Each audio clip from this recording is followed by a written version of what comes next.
Well, Rich here, and welcome to my weekday workshop video. A little bit to get through this week, actually. A few repairs I'm catching up on. Not too many mods this week, but as ever, I will, where possible, be doing a before and after video with each car a feature in it. Except this week, I do need help in 2 or 3 places from you guys and girls out there. So I will be showing you something and then asking for advice on it. So what have we got this week? Well, first of all, we've got the Red Cat Landslide XTE, which remember is running on 6S. And then we have the awesome Traxxas 8S X Max, followed by the Traxxas Rally, which is also actually running on 8S. Then I need your advice on the HP Racing RS4 Sport 3 Creators Edition, more specifically wheels and tyres for it.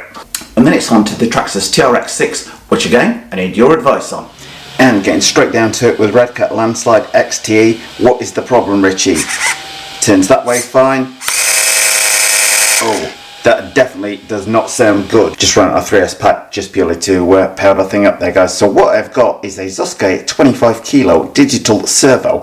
These are metal geared, waterproof. I use these just about every time I have to replace a servo, as you tend to just like fit them and forget them. They tend to be pretty much bulletproof, put up with a huge amount of abuse, either 20 kilo or the 25 kilo version. I'll put links in below the video. Comes with your traditional metal servo arm on there, but I prefer using these Power Hobby ones on there. Again, 25 tooth on there, very well engineered indeed, lightweight yet very strong at the same time. So I'll put a link to both those below the video. Okay, time to whip the servo out. Just one screw connects it into servo saver on there and the 4 underneath, so it should be a fairly straightforward job, fingers crossed. Or you could do it the much easier way, which is to undo these 2 screws underneath. And you see what I mean? With those 2 screws undone from underneath makes the whole thing much easier to access. Now, my one tip for people out there when fitting a new servo is always make sure the steering trim is set on the 0 position and power the car on before putting your servo arm back on to your servo. Okay, new servo in.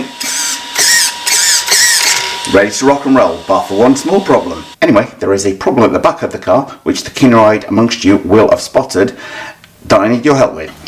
Okay, now zooming in here, the problem I have got is I need to remove the pin that runs through here, and it's closed off at this end and seemingly closed off at this end with no screw or anything seemingly to undo in there. So does anybody know how the heck I remove that pin? Because I'm not afraid to ask for advice. I don't claim to know it all.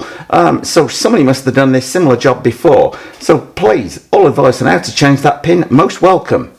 So without more ado, it's on to and that is the awesome 8S Traxxas X Max. But all is not well, as you might hear from that sound on there, but I already know what it is because I've already taken the thing apart and looked at it. It's the spur gear, which when yours truly was using child-friendly language, playing around with like you shouldn't be in the garden, it happened to strip the spur gear. Luckily, I've got one left over from when I had a Traxxas E-Revo, so I've got a 54 tooth spur ready to drop straight in. So we'll do that and then test this baby outside. Okay, well, with just 2 screws to remove the gearbox casing on there, it just slides out and flip it over, and you can see in there the spur gear completely shot.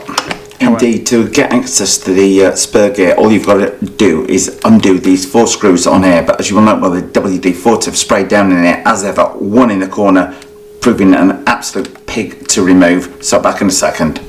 Well, I had to douse that last screw with everybody's best friend WD-40, but finally it has managed to wrestle loose on here. So pulling that up, safety to one side, and you need to bear in mind if you're doing this job, boys and girls, the screws ain't the same size on both sides of the gearbox. But now, fingers crossed, that should... Oh, worry about that later. More worried about losing that pin on there. Just check out that spur gear. Now at some point I'll buy a tough and steel Robinson Racing one or Hot Racing one on there, but not a lot of point when I've simply got this spare one that I can use for the minute. Well, just check out that spur. Absolutely demolished on there. That's the speed one, so I need to adjust the pinion spacing in order to fit on my new 54 tooth one.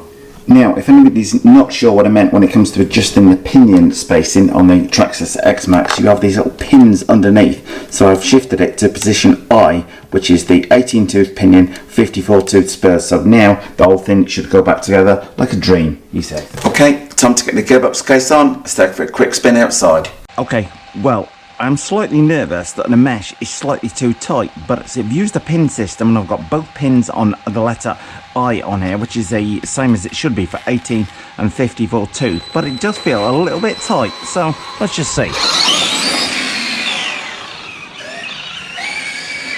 Oh, not too bad. Probably just maybe just the new gear freeing up. Nice one, Rich. Yeah, it still sounds a bit tight, but plenty of punch in that. I'm going to take it apart just to be on the safe side, but working well. Don't quite sound itself. Anybody any ideas on there? But as I say, definitely set the pins right.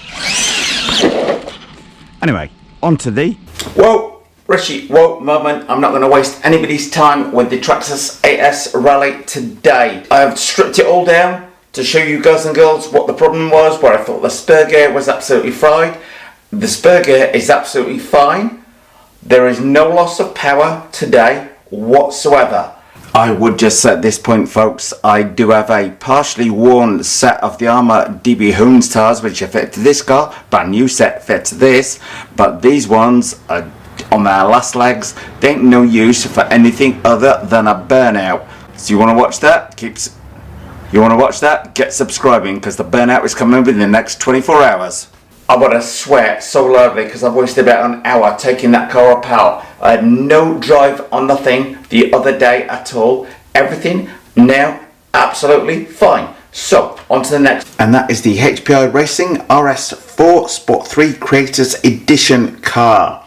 Love this thing to bits. However, tyre choice. This is one of the things I want people's advice on here. I'm running 25mm foams all round on here.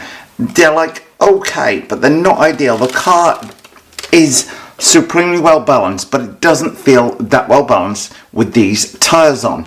So over to you guys and girls out there, suggest some tyres, doesn't have to be foam, could be rubber, that I should buy for this car. Because our HPI saloon cars, extremely very good indeed, but I just feel I've got the wrong tyre choice on here. So, don't claim to be expert on everything, so over to you people on tyre choice. Get recommended them, folks. So, onto my Traxxas TRX6, and once again, this is where I need help from you people about the problem with this car, so what might be causing it. But anyway, without more ado, let me take it outside and show you what the problem is, because you just see it and hear it to believe it. Okay people, taking you outside to see what the problem with the Traxxas TRX6 is. You will note black to black, red to red on the motor leads on here, but I have the problem that when I pull forwards, we go backwards. That I can appreciate because I've done a separate video, because occasionally your Traxxas transmitter receiver decides to do its own thing. That is not the worry. The biggest worry is this. Right, okay, I've just turned into low gear there right now. Give it full throttle, Richie. That does not sound good. Okay, high gear. Okay, on there.